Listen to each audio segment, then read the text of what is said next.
ঠিক এই ময়দানে রাজ্যের বিরোধী দলনেতা শুভেন্দু অধিকারী তিনি সভা করতে এসেছিলেন। খালি জামুরিয়া নয়, বিভিন্ন জায়গায় বিভিন্ন বিধানসভায় তিনি যাচ্ছেন, জনসভা করছেন। আমি একটাই কথা তাকে বলতে চাই, বিধানসভা কেন, আপনি যদি ওয়ার্ডে ওয়ার্ডেও সভা করেন, বিজেপি এই অঞ্চল থেকে জিতবে না। পশ্চিম বর্ধমানে বিজেপি কোনো আসন পাবে না। গতবারে দুটো আসন পেয়েছিলেন আমরা, আসানসোল দক্ষিণ এবং কুলটি। এবারে কিন্তু সেই দুটো আপনারা পাবেন না। তার কারণ আসানসোল দক্ষিণে যিনি জিতেছিলেন অগ্নিমিত্রা পাল, জেতার পর 4.5 বছর তাকে দেখা যায়নি।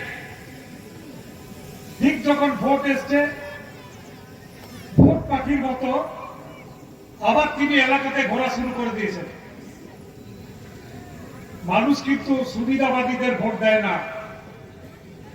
যারা 5 বছর মানুষের সঙ্গে থাকে, যারা মানুষের কথা ভাবে, যারা মানুষের কাজ করে, মানুষ কিন্তু তাদেরকে ভোট দেয়।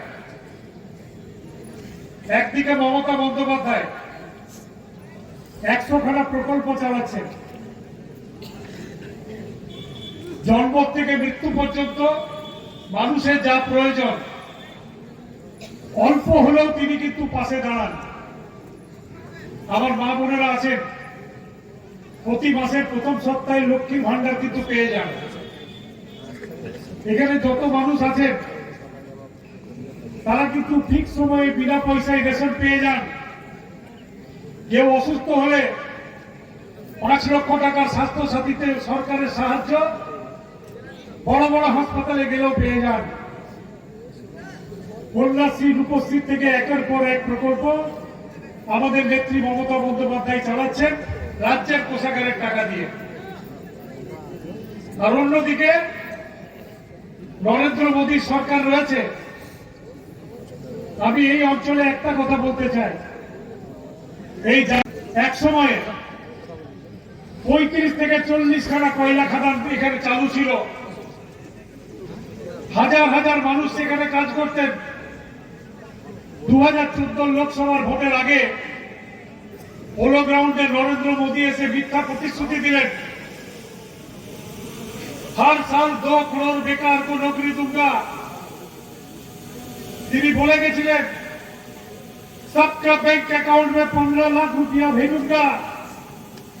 কিন্তু আমরা কি দেখলাম, একের পর এক কয়লা খাদান তিনি বন্ধ করে দিলেন।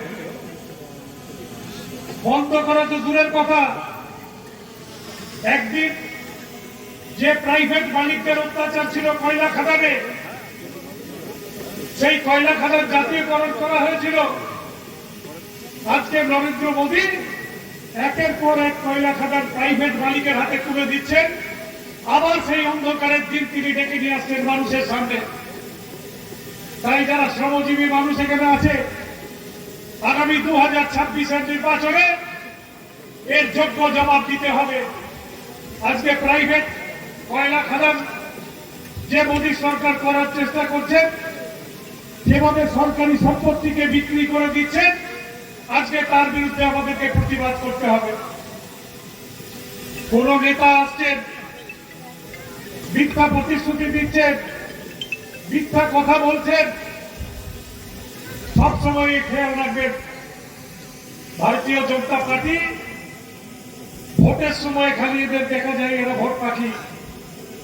2021 সালে ভোটের আগে অনেক নেতা হেলিকপ্টারে করে এসেছিলেন, সমস্ত টিভি পর্দাকে কিনে নিয়েছিলেন, এমন একটা হাওয়া তুলেছিলেন যে ইসবার 200 পার।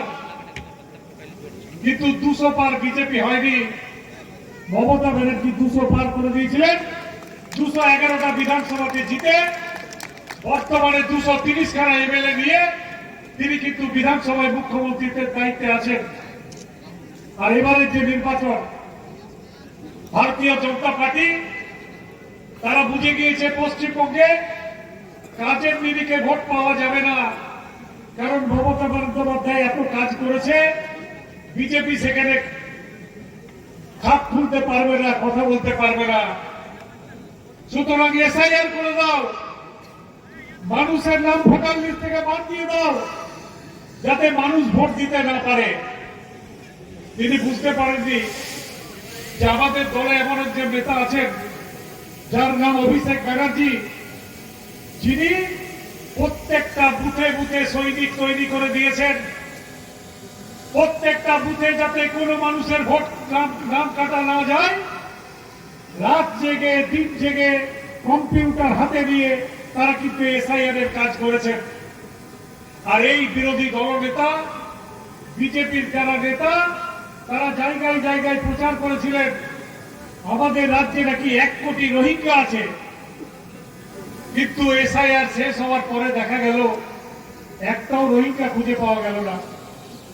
তাই এরা মিথ্যেবাদী, মানুষকে মিথ্যা কথা বলে, মানুষকে মিথ্যা প্রতিশ্রুতি দেয়, মানুষকে ধাপ্পা দেয়, আর ভোটে জেতার পরে এদেরকে পাওয়া যায় না। আজকে জিনিসের দাম বেড়ে গেছে। 2014 সালে গ্যাসের দাম ছিল 400 টাকা।